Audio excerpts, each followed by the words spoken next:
Halo guys, selamat pagi guys. Oke, sekarang kita menanam sawi pakcoy ya. Di pakcoy ini lebih dikenali dengan sawi sendok, macam sendok. Oke,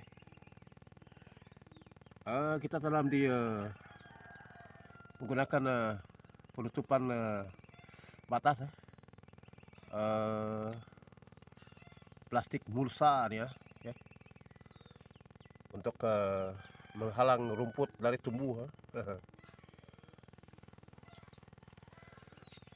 Oke, kita menanam seawal pagi jam 6 karena keadaan sejuk dan boleh juga ditanam waktu petang pukul 5:30 sampai pukul 7 sampai malam. Oke. Yang ini anak benih dia sudah pun mencapai 2 minggu nih ya. Kita akan pindahkan. Oke, yang ini kita akan tanam nanti ya. Oke guys, macam inilah anak tani. Oke, di sana ada semayan juga.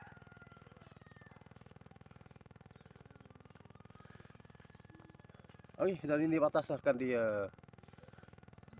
dibuat, akan dicangkul nanti ya. Oke. Oke guys, thank you for watching my video guys. Jangan lupa subscribe guys.